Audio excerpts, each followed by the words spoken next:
হাসির রাজা, জ্ঞানের রাজা, রসিক রাজা।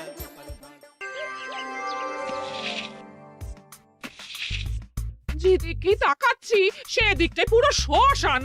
তাহলে গিন্নি তুমি বলতে চাইছো যে আমি ইহলোকের মায়া ত্যাগ করলে আমার পারলৌকিক কাজ এই ঘরেই হয়ে যাবে? বাহ, কি মজা! মরার পরেও খরচা বাঁচিয়ে দিলাম। একদম বাজে কথা বলবে না। সারাদিন তুমি এদিক ওদিক চরকির মতন ঘুরতে থাকো, না আছে সংসারের কোনো দায়, না আছে দায়িত্ব। অনেক সয়াছি আর নয়, আসল ঘাট সাজি করে এখন আমার কাছে ন্যাকা সাহায্য। ও বাবা, আমি আবার কখন ন্যাকা সাজলাম? আমার বাবা স্পষ্ট কথা, আর স্পষ্ট কথায় কোনো কষ্ট নেই। কষ্ট তো আমার গো, সংসার সামলাতে হচ্ছে কিন্তু কোনো অর্থের জোগান নেই, শুধু অভাব আর অভাব। একটা কথা মনে রাখবে গিন্নি, অর্থই অনর্থের প্রধান কারণ, তাই ওই সব থেকে দূরে থাকাই উচিত। আমি আর তোমার এসব কথাই বলবো না। হ্যাঁ, তোমার যদি সংসারে বিন্দু মাত্র গাফিলতি দেখি না, এবার একেবারে মহারাজকে নালিশ করে ছাড়বো। হ্যাঁ, বাপরে বাপ, এ তো দেখছি মশা মারতে কামান দাগা। হ্যাঁ, আমার মুখের বুলি বন্দুকের গুলির থেকেও জোরে ছুটবে। হ্যাঁ, মহারাজ, আমার কিছু বক্তব্য ছিল। তা বক্তব্য যখন আছে তখন আবার চেপে রেখেছো কেন? বলে ফেলো ঝটপট। মহারাজ, আমাদের প্রতিবেশী রাজ্যগুলোর অবস্থা ভালো নয়, যেখানে সেখানে নাকি প্রজা অসন্তোষ হচ্ছে। হ্যাঁ, সে কি কথা? এ তুমি কোথা থেকে শুনলে? একদম ঘোড়ার মুখের খবর মহারাজ, আমি খোঁজ খবর নিয়ে দেখেছি। তাহলে তো আমাদের এক্ষুনি সতর্ক হওয়া দরকার। হ্যাঁ মহারাজ, সেই জন্যেই আমি বলছি আমাদের এখন একটাই কর্তব্য। কি কি কি কর্তব্য? আমাদের রাজ্যের সকল প্রজাদের অভিযোগ শোনা খুব দরকার, কারণ প্রজারাই মহারাজের আসল সম্পদ। এর পেছনে নিশ্চয়ই মন্ত্রীমশাইয়ের কোনো উদ্দেশ্য আছে। মহারাজ, আমি কিছু বলতে চাই। হ্যাঁ হ্যাঁ হ্যাঁ, বলো না। আমার মনে হয় যার যা সমস্যা সেটা সে স্থানীয়ভাবে মিটিয়ে নিক। গ্রামে গ্রামে নায়েব আছে, প্রধান আছে। হ্যাঁ, তা তো আছেই। আর তারা না সামলাতে পারলে মন্ত্রীমশাই আছেন। তাতেও সামলানো না গেলে তখন না হয় মহারাজ দেখবেন। প্রজাদের হাজারো বায়নাক্কা থাকতে পারে, কজনকে মহারাজ সামলাবেন? আর প্রজাদের মন জয় করতে মন্ত্রীমশাই একাই 100। গোপাল এটা কিন্তু ঠিক কথা বলেছে। একদম ঠিক। প্রজাদের মন জয় করার কাজে মন্ত্রীমশাইয়ের জুড়ি মেলা ভার। হ্যাঁ, হ্যাঁ গোপাল, এটা তো তুমি একদম ঠিক কথা বলেছো। আমাদের সামান্য কেটে ছড়ে গেলে আমরা বাড়িতেই আমাদের প্রাথমিক চিকিৎসা করি। সবকিছুর জন্য তো আর রাজবৈদ্যকে নিয়ে টানাটানি করা যায় না। ঠিক তাই, সব সমস্যা পুকুর পাড়ের সমস্যা, রাজসভায় টানার অত দরকার নেই।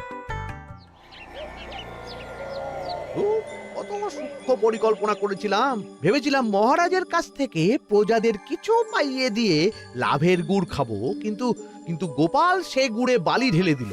আরে বাবা, গোপাল বালি ঢেলেছে তো কি হয়েছে? তুমি গুড়ে জল ঢেলে দাও। তাতে আমার কি হবে?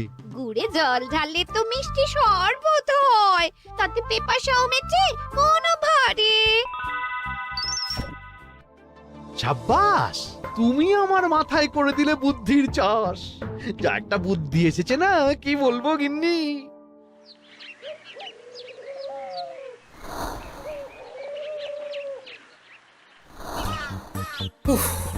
বাপরে বাপ, কি চাঁদি ফাটা গরম রে বাবা। গিন্নি, ও গিন্নি, এক ঘটি জল দাও দেখি। বাপরে বাপ, সূর্য যেন মাটিতে নেমে আসবে। উফ, এই নাও ধরো। আচ্ছা, গুড় বাতাসা কিছু তো একটা জলের সাথে দিতে হয় নাকি?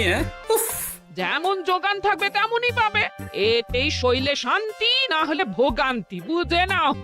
দিদা তো পুরো জামা ঘষে দিল রে। তোরা আবার দিদার হয়ে দল ভারী করতে এসেছিস? হ্যাঁ, না, আমরা কয়েকদিন ধরে দিদার কাছে নারকল নাড়ু খাবো বলে বায়না করেছি। আর দিদা একই কথা বলে ভাঙিয়ে দিচ্ছে। কি করা যায় বলো তো দাদু? বল বল, দাদুকে বল, দাদু হাত গুটিয়ে ট্যাগ গুটিয়ে রাখলে কিভাবে নারকোল নাড়ু হবে? কি করি বলো তো, আমরা তো আর দাদুর থেকে চিন্তাই করতে পারবো না। চুরি ডাকাতিও পারবো না। নালিশ তো করতে পারবি, তোরাও আমার সাথে চল, মহারাজের কাছে তোদের দাদুর নামে নালিশ ঠুকে আসি। হ্যাঁ, আচ্ছা, সংসারের অশান্তি এত দূর টানার কি দরকার? এতে তোমারই এমন চাঁদ পানা আলোমুখ কালো হয়ে যাবে গিন্নি। এত মাখন দিতে হবে না, অনেক সয়েছি, এবার প্রতিবাদ। হ্যাঁ, দেখো দাদু, দিদা কিন্তু আগ্নেয়গিরি হয়ে আছে। এই বাজার থেকে গুড় নিয়ে এলেই দিদার মুখ মিষ্টি হয়ে যাবে। হ্যাঁ, আর দিদার মুখ থেকে মিষ্টি কথা বৃষ্টি হবে। হ্যাঁ, তাছাড়া তো আর উপায়ও নেই। উফ, আবার খরচ।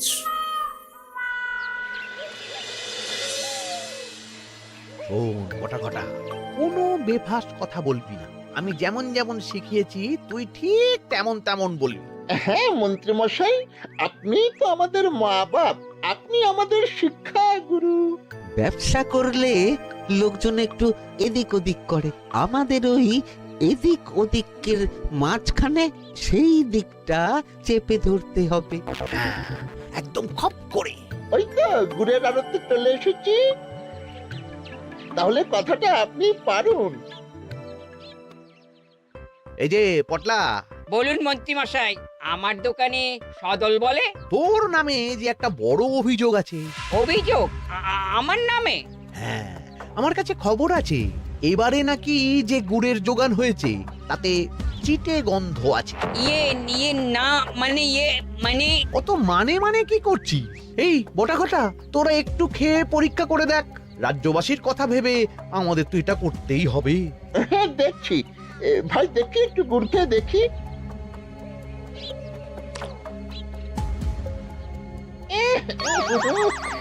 ঘটা, তুই খেয়ে দেখ। বাবারে বাবা, এ তো চ্যাটচ্যাটে গন্ধ। হ্যাঁ তাই তো বলছি। কি ব্যাপার, গুড়ের ব্যবসাতেও জাল? হ্যাঁ, ওই জাল দেওয়ার জন্যই একটু চ্যাটচ্যাটে, কড়া পাক, কিন্তু গুড় খারাপ তো নয়। আমি এক্ষুনি তোর সব গুড় বাজেয়াপ্ত করছি। এরপর রাজদরবারে বিচার হবে, তখন ভালো খারাপ সব বেরিয়ে যাবে। কেমন? ও মন্ত্রী মশাই, এই রকম করবেন না। আমি তো বলছি এবারে গুড় একটু বেশি জাল দেওয়া হয়ে গেছে। সে যাই হোক, প্রজাদের সন্তুষ্টি আমার একমাত্র লক্ষ্য। একটু এদিক ওদিক হলেই ঘ্যাচাংফু করে দেবো। কি এই সামান্য ব্যাপারের জন্য আবার রাজসভার কি দরকার মন্ত্রী মশাই? এইখানেই ব্যাপারটা কোনো রকমে মিটিয়ে নিন না। হ্যাঁ, এই তো বাছাধন, পথে এসো। এই রফাটা এখানেই সেরে নিন, নইলে পটলা রাজসভায় দফা রফা হয়ে যাবে। শোনো, তুমি একটা দুটো করে আপাতত ওই মোট 10 টিন গুড় মন্ত্রী মশাইয়ের কাছে পাঠিয়ে দেবে। এখন আমরা 2 টিন তুলে নিলাম, বাকি 8 টিন আমার বাড়িতে সময় মতন পাঠিয়ে দিবি। কেমন? আচ্ছা আচ্ছা আচ্ছা আচ্ছা, ঠিক আছে ঠিক আছে। এর দাম আমি ঠিক অন্যভাবে তুলে নেবো। হ্যাঁ, ব্যাস, গুড় জলের মধ্যে গন্ধরাজ লেবুর পাতা দিলাম। এবার আর কোনো ওই চিটে গুড়ের গন্ধ থাকবে না। এই তো চাই। বিনামূল্যে বাজিমাত করে দেব। প্রজাদের মন আর মহারাজের ধন আমাদের একমাত্র লক্ষ্য। আরে ওই তো একজন পথিক আসছে। আসুন আসুন, বিনামূল্যে পান করুন গুড় জল। গরমে ঠান্ডার শান্তি, দূর হবে শরীরের ক্লান্তি। আসুন আসুন। সত্যি দিন তাহলে মন্ত্রী মশাই, কত দূর থেকে হাঁটছি, দিন ওই একবার গুড় জলই দিন। পান করুন, পান করুন, আর মন্ত্রী মশাইয়ের নাম গান করুন।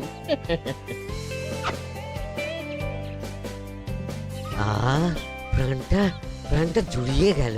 আর একবার পাওয়া যাবে? সবই আপনাদের জন্য, বিনামূল্যে গুড় আর জল।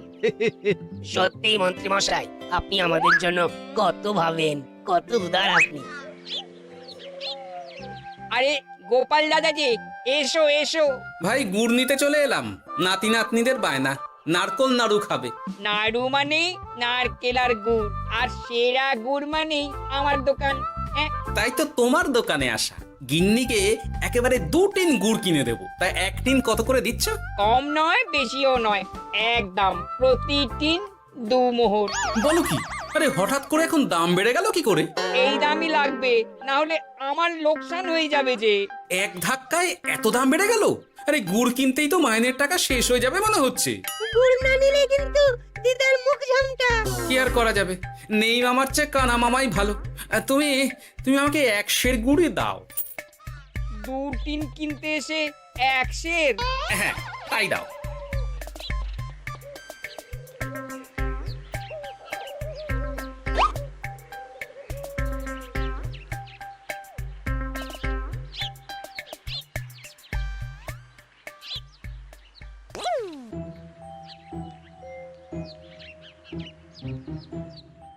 ও দাদু, তুমি ওখানে দাঁড়িয়ে আছো কেন গো? চলো চলো, ঘরে চলো। যত তাড়াতাড়ি বাড়ি যাবে তত তাড়াতাড়ি নাড়ু হবে। বটাকে দেখলাম ওই দোকানে ঢুকলো আর 2টো গুড়ের টিন তুলে নিয়ে চলে গেল, কিন্তু কোনো দাম দিল না। কি বলছো গো? এ তো বিশাল খাতির। এই শোন, তোরা একটু বটার উপর নজর রাখিস তো।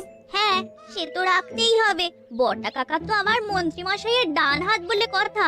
তবে একটা কথা দাদু, তুমি 2 টিন গুড়ের বদলে 1 সের নিয়ে যাচ্ছ। তোমার কিন্তু কপালে দুঃখ আছে। সে কি আর করা যাবে বল, কপালের নাম গোপাল।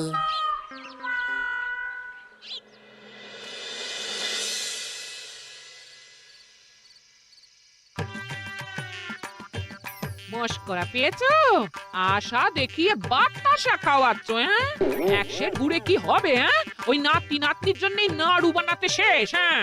আহা, আজকের মতন একটু চালিয়ে নাও না গিন্নি। আরে আমি অত বড় মুখ করে পাড়ার লোককে বলে রেখেছি নাড়ু খাওয়াবো, গাছ থেকে এই এতগুলো নারকোল পাড়িয়ে রাখলাম, এমনি এমনি বলি মুখ দেখতে।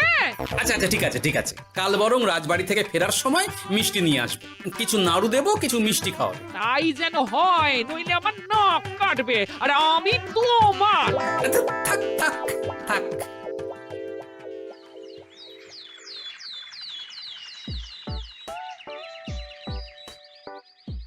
ওই দেখ, দাদু ফিরছে, চল ধরি। দাদু দাদু, তোমার কিন্তু দিদার জন্য মিষ্টি নিয়ে যাওয়ার কথা, খাওয়াতে হবে। তাছাড়া মনে আছে মনে আছে। শুধু দিদার জন্য নিয়ে গেলে চলবে না, আমরাও খাবো। আরে বাবা, ঠিক আছে ঠিক আছে, খাওয়াবো। চল চল, ভোলা ময়রার দোকানে চল। দাদু জানো, আমরা আজকে দেখলাম ঘটা কাকাও ওই দোকানে গুড় নিতে গিয়েছিল আর বিনামূল্যে গুড় দিয়ে এলো। হ্যাঁ,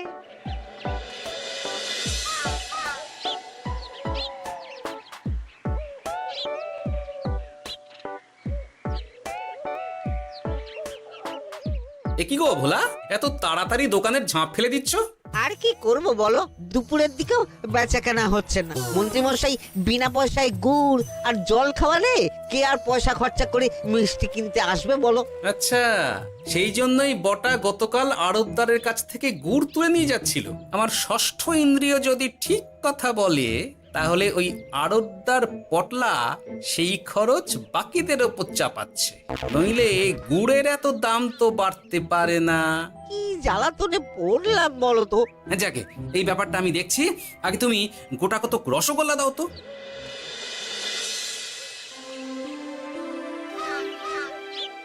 বলি তুমি আর একটু অপেক্ষা করো পুঁটির বাবা, উনি এক্ষুনি চলে আসবেন। হ্যাঁ হ্যাঁ হ্যাঁ হ্যাঁ মা ঠাকুরন। আরে পুঁটির বাবা যে, এ নাও ধরো। বলো বলো বলো, সব ভালো তো? আর ভালো, এভাবে চলতে থাকলে চাষবাস সব মাথায় উঠবে। কেন গো, কি হয়েছে? আর বলো না গোপাল দাদা, মন্ত্রী মশাই তো বিনা পয়সায় সবাইকে দেদার গুড় আর জল খাওয়াচ্ছে। আর সবাই সবাই তো গুড় আর জলকে গাছের তলায় শুয়ে লম্বা ঘুম দিচ্ছে, কেউ চাষাবাদ করছে না। নয়, হ্যাঁ, মন্ত্রী মশাই এমন কল খাটিয়েছেন যে সবাই ওই রাস্তা ধরেছে। আরাম পেলে কে আর কাজ কাম করতে চায় বলো? সে কি, আহা, এভাবে চাষাবাদ ছেড়ে বিশ্রাম নিলে যে কদিন পরে সবাই খেতে পাবে না। গুড় জলের লোভে সবাই আরাম পিপাসু হয়ে গেছে। ঠিক আছে, আমি দেখছি কি করা যায়।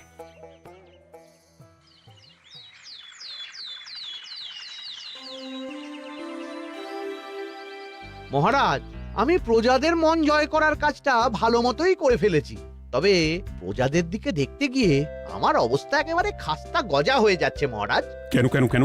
গুড় আর জল গুলে খাওয়াতে গিয়ে আমি দুর্বল হয়ে যাচ্ছি। প্রতিদিন এত এত গুড়ের যোগান দেওয়া তো আর মুখের কথা নয়। সত্যি মন্ত্রী, তুমি প্রজাদের জন্য এত করেছো, এটা শুনেও শান্তি। যাই হোক, এবার থেকে প্রজাদের স্বস্তির কথা ভেবে জল মিষ্টির খরচ বহন করব আমি। রাজকোষ থেকে যেমন যা লাগবে নিয়ে নিও। ধন্যবাদ মহারাজ, আপনি মহান। আচ্ছা মন্ত্রী মশাই, গুড় কিনতে কি সত্যিই তেমন কোনো খরচ হচ্ছে নাকি সেটাও দয়ার দান? মুখ সামলে কথা বলো গোপাল। গোপাল, তুমি সবসময় মন্ত্রীর পেছনে লেগো না তো। একটা ভালো কাজ করছে তাতেও তোমার পেছনে লাগা চাই। চিরকাল তো তুমি শুধু বেগার ঘেটে গেলে গো। এখন তুমিও খোঁটা দাও। আমরাও এখন নিজেদের কানে শুনে এলাম পুরো গরম খবর। কি খবর রে?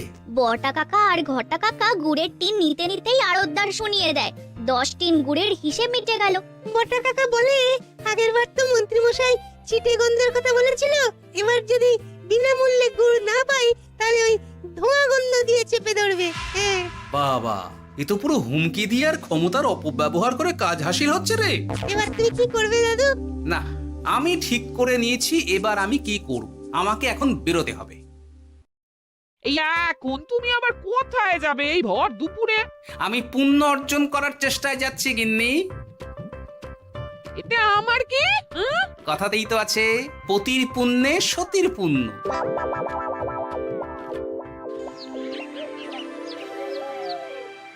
মহারাজ, মন্ত্রীমশাই আমার চোখ খুলে দিয়েছে, তাই আমি ঠিক করেছি পশ্চিমের গ্রামে গুড় জল খাওয়াবো। এই তো, এটা ভেবে আমি খুব খুশি হয়েছি যে গোপাল, তুমি নিজের ভুল নিজেই বুঝতে পেরেছো।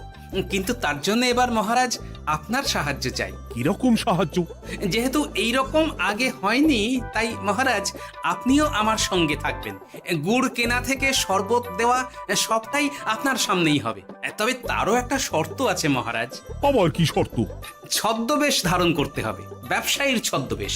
বেশ বেশ, সেবাই পরম ধর্ম, সে যে বেশেই হোক।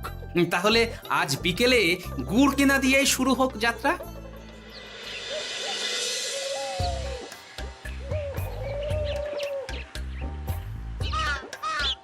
আমাদের 10 টিন গুড় লাগবে। 1 টিন 2 মোহর করে লাগবে বাবু। বলি, চিটে গন্ধ ধরা গুড়েরই যদি এত দাম হয়, তবে ধোঁয়া গন্ধে উঠলে কি হবে? কি আপনারাও কি মন্ত্রী মশাইয়ের লোক আছেন নাকি? আপনি কোন মন্ত্রীর কথা বলছেন? যে মন্ত্রী আপনার কাছ থেকে বিনামূল্যে। ইয়ে না মানে, এবার পুরো কথা খুলে বলবে নাকি মারধর ধোলাই দিয়ে বলাতে হবে? বলো বলো, কি ব্যাপার? মন্ত্রী মশাই আমাকে ভয় দেখিয়ে 10 টিন গুড় নিয়ে গেছেন।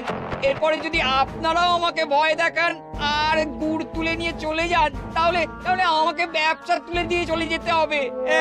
আসল ব্যাপারটা কি একটু খোলসা করে বলো তো। কদিন আগে মন্ত্রী মশাই আর ওনার 2 সাকরেদ বটা আর ঘটা এলো, তারপর। এই যে পটলা, বলুন মন্ত্রী মশাই। আমার কাছে খবর আছে এবারে নাকি যে গুড়ের যোগান হয়েছে তাতে চিটে গন্ধ আছে। কি ব্যাপার, গুড়ের ব্যবসাতেও জাল? হ্যাঁ, আমি এক্ষুনি তোর সব গুড় বাজেয়াপ্ত করছি। ও মন্ত্রী মশাই, এই রকম করবেন না।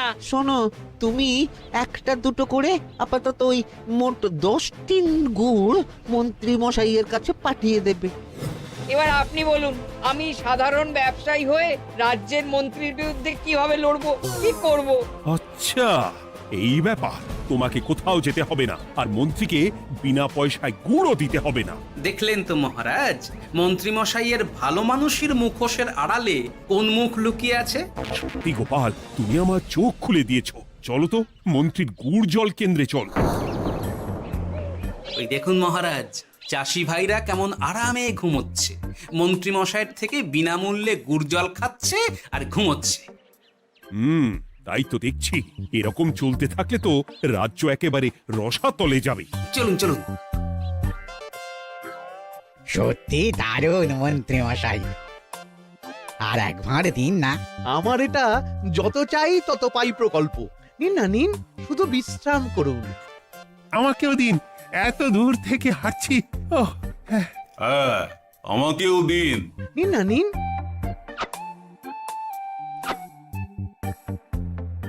শরবতে কেমন চিটে গন্ধ। হ্যাঁ তাই তো দেখছি। এই এই ভালো করে লেবু পাতা চটকাসনি নাকি? ইয়ে না না, মানে বেশি চটকালে যে তেতো হয়ে যাবে। এই মশাই, আপনারা খেলে খান, নইলে চলে যান। আমরা তো দুজনে যাব না মন্ত্রী, সাথে তোমাকেও নিয়ে যাব। সাধারণ গরিব দোকানদারের সঙ্গে চলো না, ভয় দেখানো। এবার আপনাকে মহারাজ ভয় দেখাবেন, শুলে চড়াবেন, গুড় নিয়ে গুলবাজি। হ্যাঁ, ভয় দেখিয়ে গুড় তুলে এনে লোককে খাইয়ে নাম কিনছো। তারপর আবার আপনার কাছ থেকে মোহর নিয়ে রাজকোষ ফাঁকা করছে। ভুল হয়ে গেছে মহারাজ। আর কোনো ক্ষমা নয়। নিজেকে অনেক শেয়ানা ভেবেছিলেন না, কিন্তু সে গুড়ে বালি হয়ে গেল। যতবার আপনার সাথে থেকে কিছু করি ততবার ফেসে যাই। এবার থেকে মাঠে ঘাটে গিয়ে গিয়ে ক্লান্ত মানুষদের জল শরবত খাওয়াবে মন্ত্রী নিজের খরচে। সঙ্গে ভোলা ময়রার দোকানের দানাদার। আর এটাও খেয়াল রাখতে হবে, কেউ যেন কাজে ফাঁকি না দেয়। আমার সর্বনাশ হয়ে গেল। হাসির রাজা জ্ঞানের রাজা রসিক রাজা